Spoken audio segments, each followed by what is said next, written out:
सभी को नमस्कार।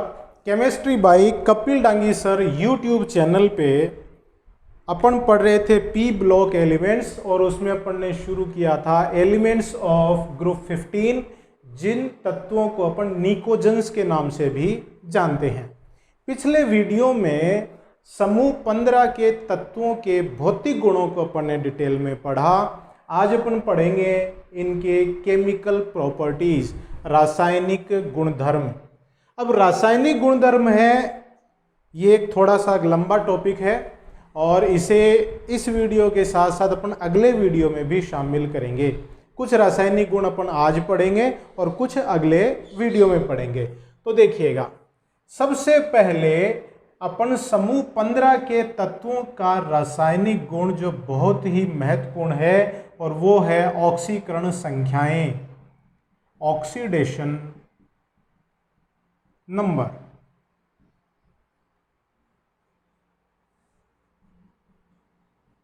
ऑक्सीकरण अवस्थाएं या संख्याएं। तो जो समूह 15 के तत्व हैं, मैं एक बार वापस लिख दूं यहां पर, नाइट्रोजन, फास्फोरस, आर्सेनिक, एंटीमनी और बिस्मथ। इनके परमाणु क्रमांक 7, 15, देखिए यहां से यहां तक 8 का अंतर, फिर 18 का अंतर, फिर 18 का अंतर और फिर 32 का अंतर। ये चीज़ ध्यान रखिएगा आप। तो ये आर्सेनिक हो गया 33, फिर एंटीमनी हो गया 51 और बिस्मथ हो गया 83। और अगर इनके इलेक्ट्रॉनिक विन्यास की बात करूं तो सामान्य इलेक्ट्रॉनिक विन्यास NH2 NP3। तो नाइट्रोजन हो गया 2s2 2p3, phosphorus 3s2 3p3, arsenic 4s2 4p3, antimony 5s2 5p3 और बिस्मथ हो गया 6s2 6p3। मैं ये चीज़ आपको पिछले वीडियो में भी पढ़ा चुका हूँ। यहाँ पर लेने का मकसद है कि ऑक्सीकरण संख्याएं जो अपन देखेंगे तो इनके परमाणु क्रमांक से जो इलेक्ट्रॉनिक विन्यास प्राप्त हो रहा है वो आपको ध्यान होना चाहिए। ठीक है, तो देखिए इलेक्ट्रॉनिक विन्यास यहाँ पर 2p या 3p जो अपन NP के नाम से देख रहे हैं वो कैसा है, अर्धपूरित है। और जो संयोजी कोष के S कक्षक हैं वो पूर्णपूरित है। मतलब संयोजी कोष में इन तत्वों के पास 5 इलेक्ट्रॉन पाए जाते हैं। अब देखिए, अगर ये तत्व 3 इलेक्ट्रॉन और ग्रहण कर लें तो इनका अष्टक पूर्ण हो जाता है, इनका विन्यास अक्रिय गैस के जैसा हो जाता है। तो 3 इलेक्ट्रॉन ग्रहण करेंगे तो ऑक्सीकरण संख्या कौन सी प्राप्त होगी, -3। अगर ये 3 इलेक्ट्रॉन त्याग देते हैं तो देखिए 2p के 3 इलेक्ट्रॉन त्याग देंगे तो ये 2p रिक्त हो जाएगा, 2s2, या यहाँ से 3p के इलेक्ट्रॉन मतलब np के 3 इलेक्ट्रॉन त्याग देते हैं तो सिर्फ s के इलेक्ट्रॉन बचेंगे। तो 3 इलेक्ट्रॉन त्याग करिए +3 ऑक्सीकरण अवस्था बना लेते हैं या प्राप्त कर लेते हैं। और संयोजी कोष के 5 इलेक्ट्रॉन अगर ये त्याग देते हैं तो जो ऑक्सीकरण अवस्था प्राप्त होती है वो होती है +5। तो समूह 15 के तत्व मुख्यतः -3, +3 और +5 ऑक्सीकरण अवस्थाएं दर्शाते हैं। ये 3 ऑक्सीकरण अवस्थाएं मुख्य हैं, -3, +3 और +5। अब देखिए यहाँ पर अपन +3 की बात करें, -3 की बात करें तो -3 का मतलब ये 3 इलेक्ट्रॉन ग्रहण करते हैं तो ही तो -3 ऑक्सीकरण अवस्था प्राप्त होती है। अब अपन ने कल भी पढ़ा था कि समूह में ऊपर से नीचे जाते हैं, समूह में ऊपर से नीचे जाने पर क्या होता है, धात्विक गुण बढ़ते हैं।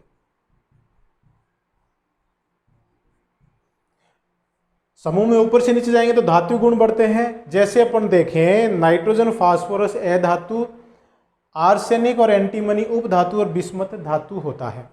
धात्विक गुण का मतलब है इलेक्ट्रॉन त्यागने का गुण।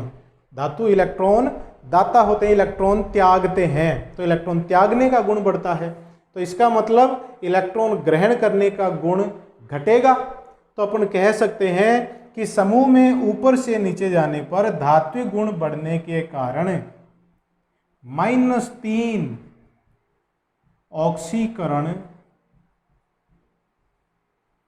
अवस्था का स्थायित्व घटता है। इलेक्ट्रॉन ग्रहण करने का गुण घटने से -3 ऑक्सीकरण अवस्था का स्थायित्व घटता चला जाता है। विस्मित है उसका शायद ही ऐसा कोई यौगिक ज्ञात हो जिसमें विस्मत -3 ऑक्सीकरण अवस्था दर्शाता हो। इतना कम स्थायी हो जाएगा विस्मत तक जाते जाते। तो -3 ऑक्सीकरण अवस्था बहुत कम स्थायी होती चली जाएगी ऊपर से नीचे जाने पर। क्लियर है? अब जो नाइट्रोजन होता है, नाइट्रोजन की अगर अपन बात करें तो नाइट्रोजन ऑक्सीजन के साथ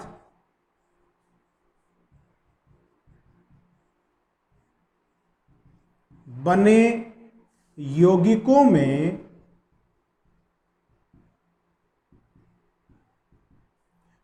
+1 +2 +3 +4 और +5 ऑक्सीकरण अवस्थाएं दर्शाता है।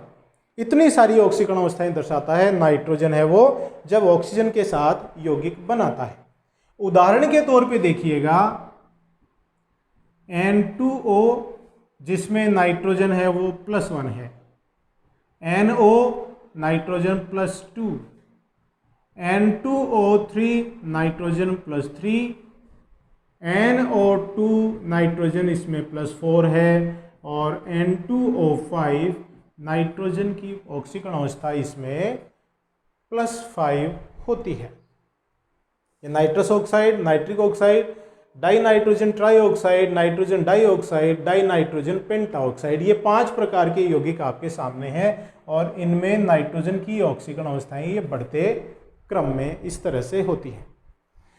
अब देखिए अपन जानते हैं कि लुईस के अनुसार जो अणु या आयन इलेक्ट्रॉन युग्म ग्रहण करता है वो लुईस अम्ल की तरह कार्य करता है।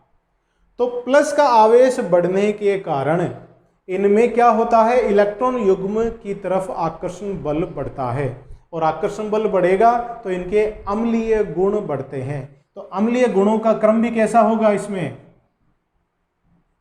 अम्लीय गुणों का क्रम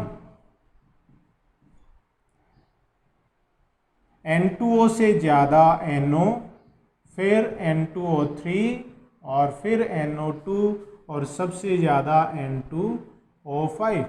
ये इनके अम्लीय गुणों का क्रम होता है। आप इनकी ऑक्सीकरण अवस्था के द्वारा इसको समझा सकते हैं।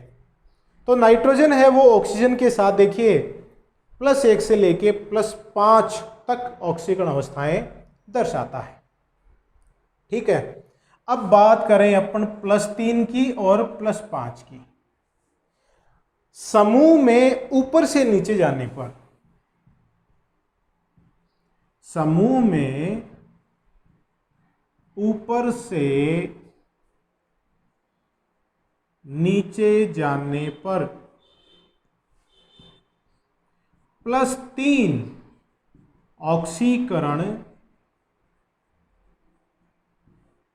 अवस्था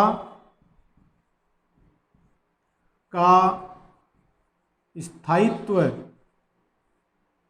बढ़ता है और +5 ऑक्सीकरण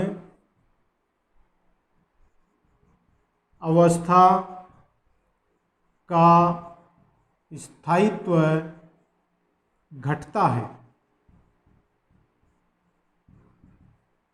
समूह में ऊपर से नीचे गए तो +3 ऑक्सीकरण अवस्था का स्थायित्व तो बढ़ेगा और +5 ऑक्सीकरण अवस्था का स्थायित्व घटता है। इसका कारण है अक्रिय युग्म प्रभाव, इनर्ट पेयर इफेक्ट।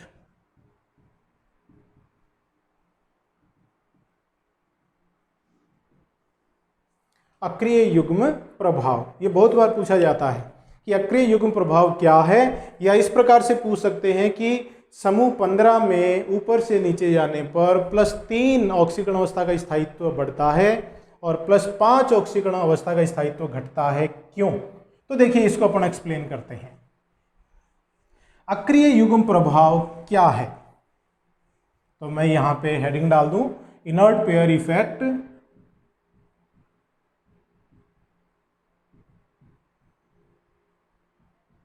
या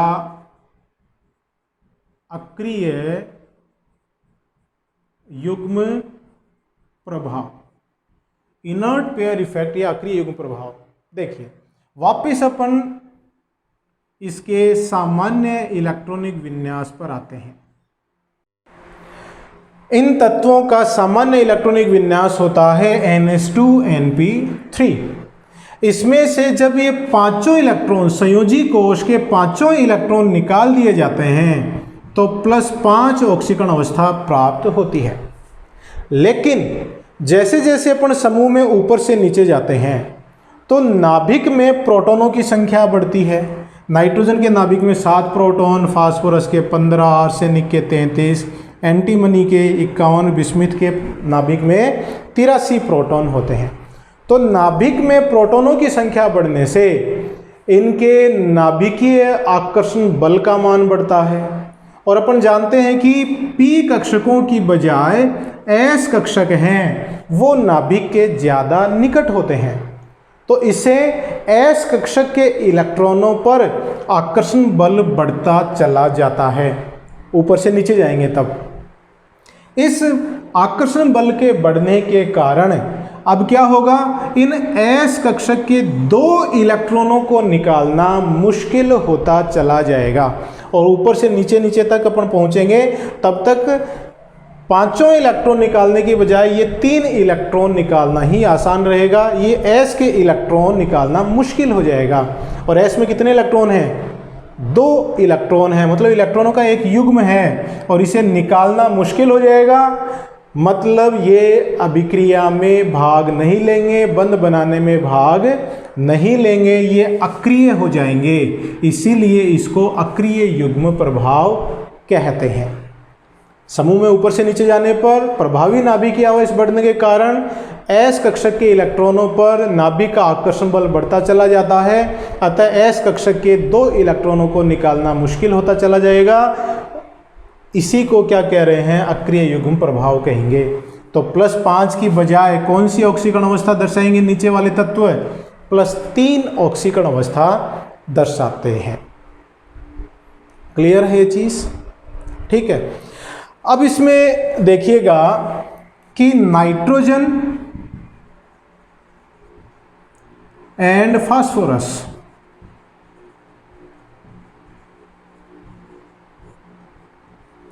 की जो मध्यवर्ती ऑक्सीकरण अवस्थाएं हैं, मध्यवर्ती ऑक्सीकरण अवस्थाओं का मतलब जैसे नाइट्रोजन +1 से लेके +5 तक ऑक्सीकरण अवस्थाएं दर्शाता है। तो अगर किसी यौगिक में नाइट्रोजन की +2 या +3 ऑक्सीकरण अवस्थाएं हों, वैसे ही फास्फोरस की भी किसी यौगिक में इसकी कोई मध्यवर्ती ऑक्सीकरण अवस्था है, तो इस प्रकार के यौगिक असमानुपातन अभिक्रिया दर्शाते हैं। असमानुपातन, जिसको अपन कहते हैं डिस्प्रपोर्शियोनेशन।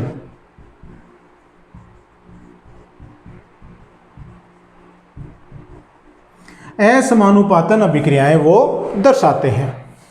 अब ये असमानुपातन अभिक्रिया का मतलब क्या है?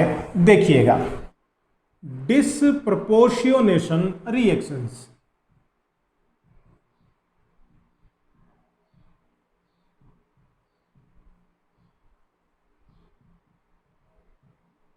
असमानुपातन अभिक्रियाएं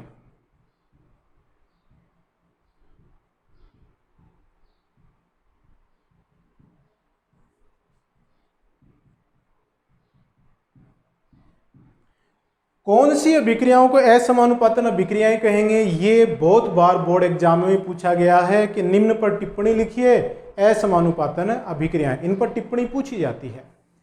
वे अभिक्रियाएं जिनमें जिस तत्व का ऑक्सीकरण हो रहा है उसी दौरान उसी तत्व का अपचयन भी होता है।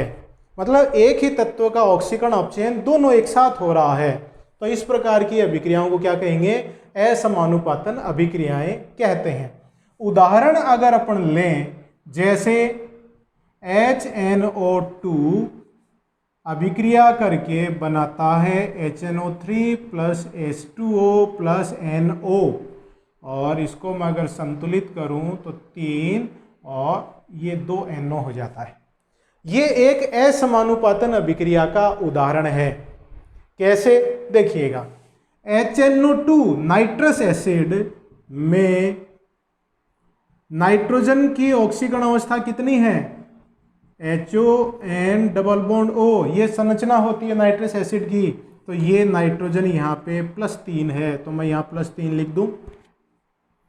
HNO3 है, उसमें नाइट्रोजन की ऑक्सीकरण अवस्था कितनी है? तो इसकी संरचना से देखें HNO3, तो देखिए नाइट्रोजन +5 ऑक्सीकरण अवस्था में है। 2 इलेक्ट्रॉन इधर गए, 2 इधर गए, 1 इधर गया, +5। तो ये हो गया HNO3 में नाइट्रोजन +5। और तीसरा नाइट्रोजन का यौगिक NO, जिसमें नाइट्रोजन +2 ऑक्सीकरण अवस्था में होता है। तो देखिए क्या हुआ, अभिक्रिया से पहले नाइट्रोजन +3 ऑक्सीकरण अवस्था में था, और अभिक्रिया के बाद +3 से क्या हुआ? +2, मतलब नाइट्रोजन का अपचयन हो गया। नाइट्रोजन ने 1 इलेक्ट्रॉन ग्रहण किया, और इसी अभिक्रिया के दौरान नाइट्रोजन +3 से +5 भी हुआ है, मतलब 2 इलेक्ट्रॉन त्याग दिए। तो ये है ऑक्सीकरण। तो नाइट्रोजन का ही अपचयन हो रहा है और नाइट्रोजन का ही ऑक्सीकरण हो रहा है, मतलब ये असमानुपातन अभिक्रिया का उदाहरण है। तो नाइट्रोजन और फास्फोरस के ऐसे यौगिक जिनमें नाइट्रोजन और फास्फोरस मध्यवर्ती किसी ऑक्सीकरण अवस्था को दर्शाते हैं, तो वे यौगिक असमानुपातन अभिक्रियाएं दर्शाते हैं। समूह में ऊपर से नीचे जाते हैं, जैसे आर्सेनिक है, एंटीमनी और बिस्मिथ है, इनमें असमानुपातन अभिक्रियाओं का स्थायित्व बहुत कम होता है, इनकी संभावनाएं बहुत कम होती हैं। मतलब वो असमानुपातन अभिक्रियाएं न के बराबर या नहीं दर्शाते हैं। कौन? आर्सेनिक, एंटीमनी और बिस्मथ। तो ये हैं ऑक्सीकरण अवस्थाएं समूह 15 के तत्वों की। तो ये हो गया पहला रासायनिक गुण। दूसरा रासायनिक गुण है नाइट्रोजन का असामान्य व्यवहार। बहुत बार पूछा जाता है बी, नाइट्रोजन का असामान्य व्यवहार।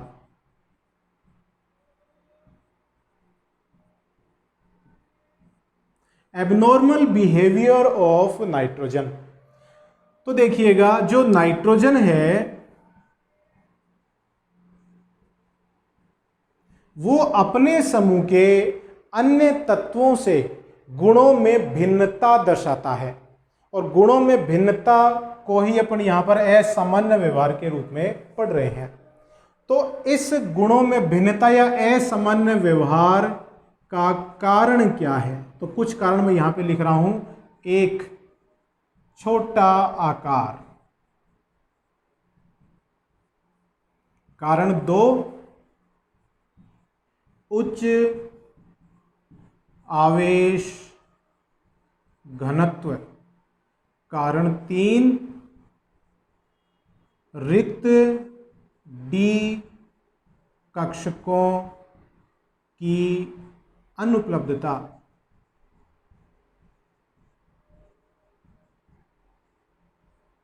कारण नंबर 4, उच्च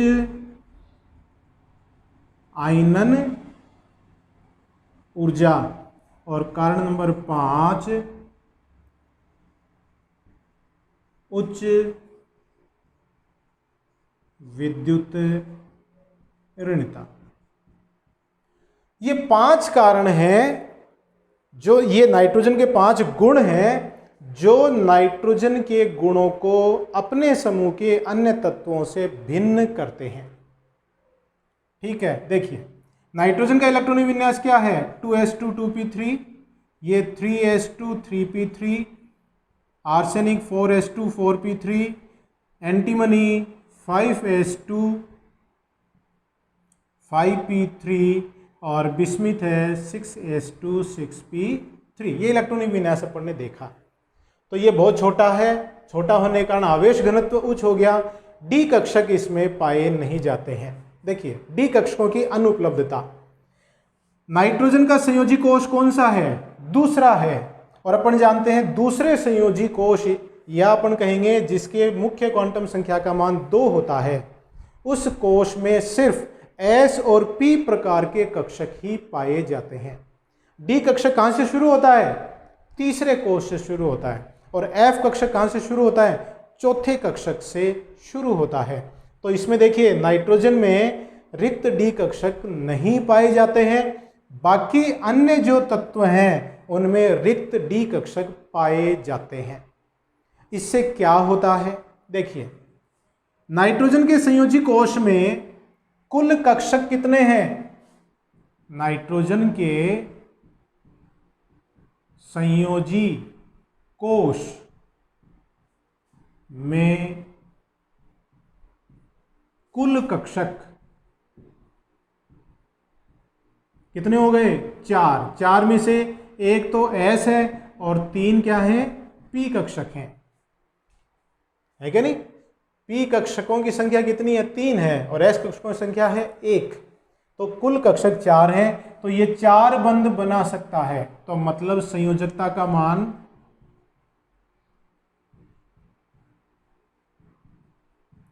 अधिकतम कितना हो सकता है,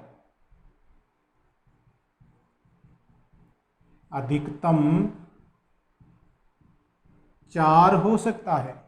जैसे उदाहरण लें NH4+, अमोनियम आयन में नाइट्रोजन की संयोजकता का मान कितना है, 4 है, क्योंकि इसके संयोजी कोष में 4 ही कक्षक हैं। 4 कक्षकों में 8 इलेक्ट्रॉन आ सकते हैं, और 8 इलेक्ट्रॉनों के बंधों की संख्या कितनी हुई, 4।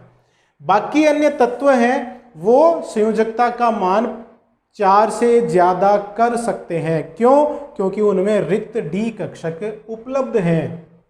उदाहरण के तौर पे देखें, जैसे PCl5 बनता है, PF6- बनता है, तो PCl5 में फास्फोरस है, इसकी संयोजकता का मान कितना है, 5।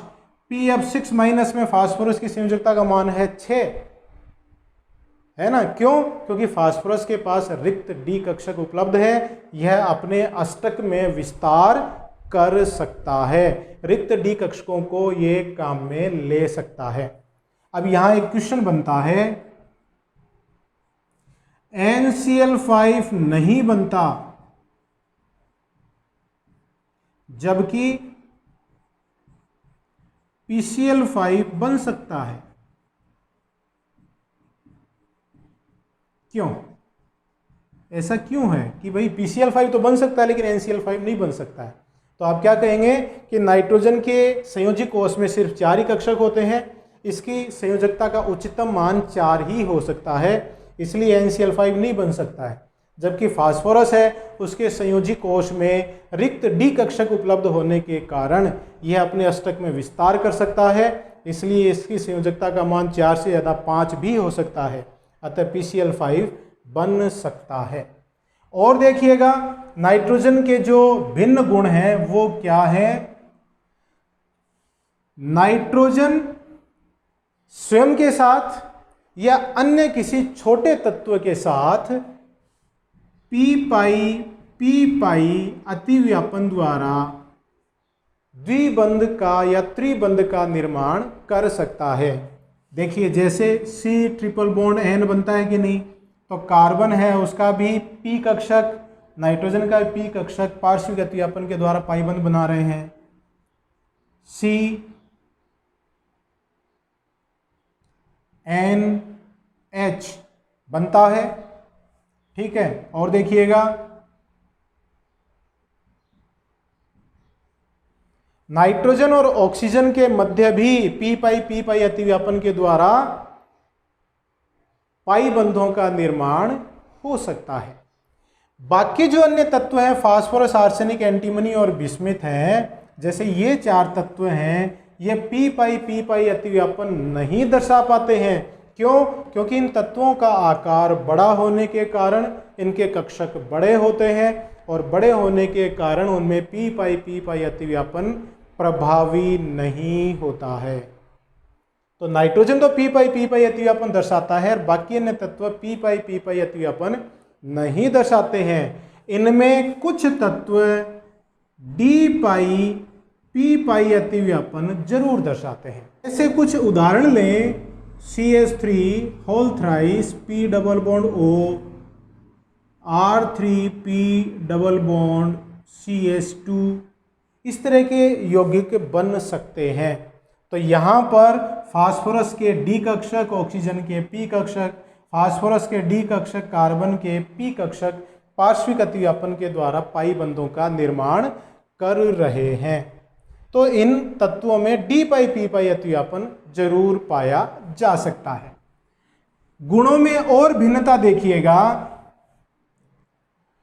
नाइट्रोजन तत्व द्विपरमाण्विक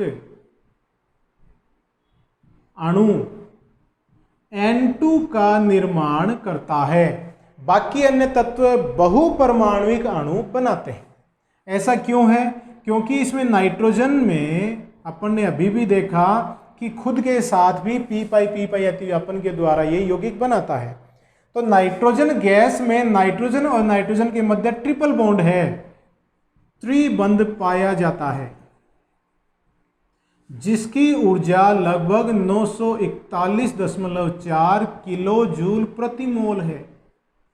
इतनी ज्यादा ऊर्जा होने के कारण इस बंध को तोड़ना बहुत मुश्किल होता है। मतलब ये बंध आसानी से नहीं टूटेगा और बंध को तोड़ना मुश्किल होने के कारण नाइट्रोजन गैस आसानी से क्रिया नहीं करती है, मतलब अक्रिय गैस की तरह व्यवहार करती है। ये अक्रिय गैस है और इस गैस का उपयोग अक्रिय वातावरण को तैयार करने में किया जाता है। जैसे धातु क्रम में भी कहीं अक्रिय वातावरण तैयार करना है तो नाइट्रोजन गैस का उपयोग करते हैं। खाद्य पदार्थों की जो अपन पैकिंग करते हैं, आपने ये चिप्स कुरकुरे वगैरह देखे होंगे, थैली में बहुत सारी आप कहते हैं कि वायु भरी रहती है, वायु नहीं, वो वास्तव में नाइट्रोजन गैस है। तो वो क्रिया नहीं करती है तो खाद्य पदार्थ हैं वो खराब नहीं होते हैं। तो ये कारण है कि नाइट्रोजन गैस अक्रिय क्यों है, क्योंकि नाइट्रोजन के मतलब ट्रिपल बॉन्ड है और उसकी बंध ऊर्जा का मान बहुत ज़्यादा है। इसको तोड़ना बड़ा मुश्किल होता है और तोड़ना मुश्किल है तो मतलब आसानी से क्रिया नहीं कर पाता है। नाइट्रोजन है वो अपर रूपता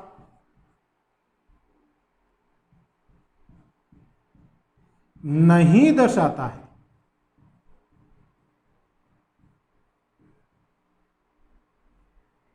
और बाकी अन्य तत्व हैं वो अपरूपता दर्शाते हैं, जैसे फास्फोरस अपरूपता दर्शाता है, नाइट्रोजन अपरूपता नहीं दर्शाता है।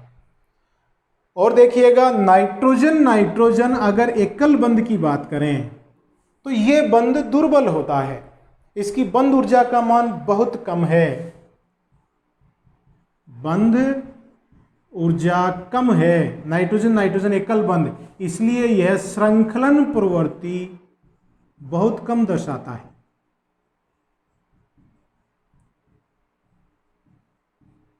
तो नाइट्रोजन एकल बंध की ऊर्जा का मान कम होने के कारण इसमें कैटेनेशन प्रॉपर्टी बहुत कम पाई जाती है। जैसे कार्बन की श्रृंखलन प्रवृत्ति बहुत ज्यादा है क्योंकि कार्बन बंध की ऊर्जा ज्यादा है, या नाइट्रोजन बंध की ऊर्जा कम होने के कारण इसकी कैटेनेशन प्रॉपर्टी है वो काफी कम होती है। तो ये थे नाइट्रोजन के गुण और उन गुणों की अपने समूह के अन्य तत्वों से भिन्नता, मतलब उसका असामान्य व्यवहार। तो नेक्स्ट वीडियो में अपन इसके और समूह 15 के तत्वों के और रासायनिक गुण पढ़ेंगे।